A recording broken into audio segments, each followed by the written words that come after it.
Bonjour à tous, aujourd'hui je vous prépare donc au brevet des collèges avec un exercice tiré du sujet officiel de Nouvelle-Calédonie décembre 2020. Exercice assez rapide, on est sur de la géométrie avec ABC, un triangle rectangle en B, on a une figure ici, et on vous donne les longueurs AB et AC. Donc on vous donne l'hypoténuse et un côté.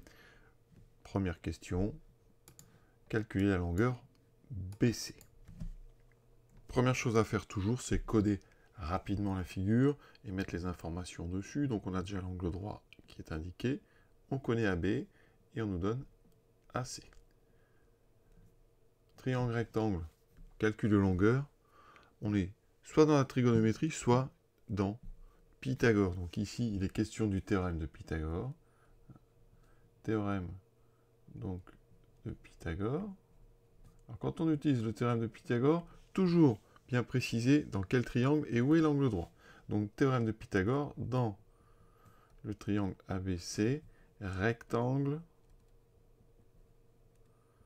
en B. Donc ça veut dire qu'ici, la somme des carrés des deux côtés, qui sont face à l'hypoténuse, donc qui sont AB carré plus BC carré, et bien ça va faire l'hypoténuse au carré. Donc c'est égal à AC carré. On connaît dans ces trois longueurs, on en connaît deux, et on cherche la troisième. Donc AB, c'est 5. Donc ici, on aura 5 au carré, plus BC carré, on cherche BC, ça va être égal à AC carré, c'est-à-dire 5,25 au carré. Ça nous fait 25 plus BC carré est égal à, donc ici calculatrice, 5,25 au carré. Ici, on transforme ça en nombre décimal, ça tombe juste. Ça fait 27,5625. On va devoir se débarrasser du 25 qui est du côté gauche. Donc pour ça, on va enlever de chaque côté. Donc on va faire moins 25, moins 25. Ça veut dire qu'ici, BC carré est donc égal à 27,5625 moins 25. Il me reste 2,5625. Je connais le carré de BC, qui est une longueur. Donc pour avoir BC, je vais juste utiliser la racine carrée. Donc ici, on va faire 27, donc moins 25. Vous voyez, j'obtiens ici 2,5625. Et je vais prendre la racine carrée. La racine carrée, vous la trouvez sous le carré. Donc on fait seconde. Ouais, et on met donc 2,5625. On trouve ce nombre-là. On vous demande, vous voyez, il ne tombe pas juste. Et on vous demande d'arrondir au dixième. Donc ici, on va mettre à peu près. Et on va garder 1,6. On est en mètres, donc 1,6 mètres. Donc on indique tout de suite ici, sur la figure, à peu près donc 1,6. Et voilà la première question terminée.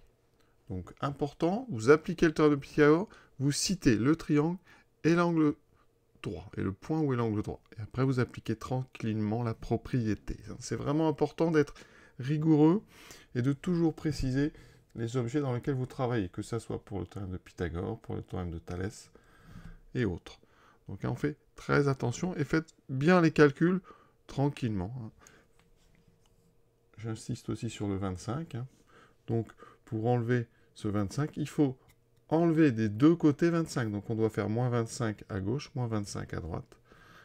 Et après, vous prenez la racine carrée de votre nombre ici et ça vous donne la longueur. Une corde maintenant non élastique de 10,5 mètres de long est fixée au sol par deux extrémités entre des poteaux distants de 10 mètres. Voilà. Et on a Melvin qui mesure 1,55 m. Est-ce qu'il peut se glisser sous la corde, donc en restant debout, sans se baisser, en la soulevant par le milieu? Alors il faut voir un lien avec l'exercice précédent. Tout à l'heure, on avait ici un triangle AB avec une base de 5. Donc là, on va doubler cette base.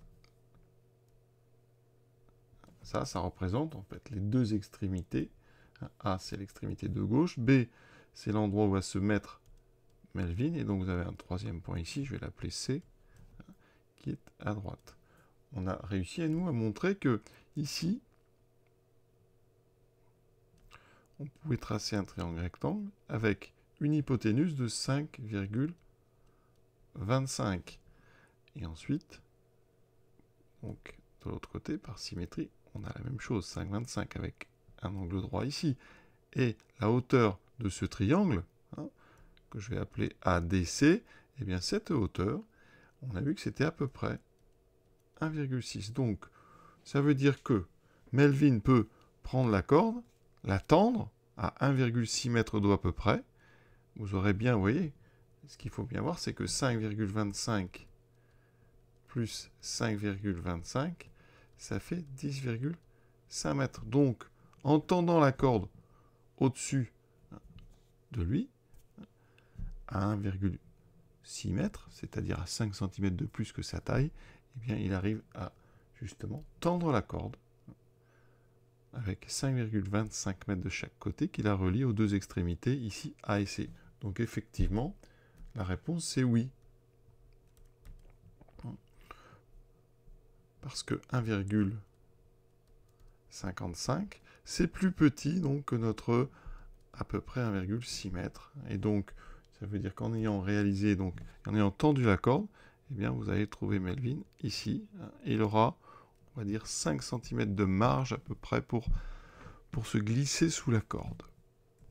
Voilà, cette question est terminée. Alors, c'est pas une question difficile, on va dire, à comprendre, mais c'est assez difficile à expliquer. Donc, je pense qu'une belle figure, avec ici une représentation...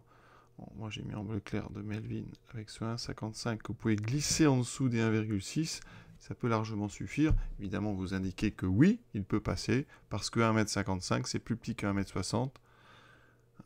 Et donc, d'après la question précédente, on peut réaliser une figure avec ici deux segments de 5,25 qui représentent donc la corde de 10,50 m. Voilà, cet exercice est terminé. Je vous souhaite une bonne fin de journée et à bientôt pour ces vidéos donc sur le brevet des collèges.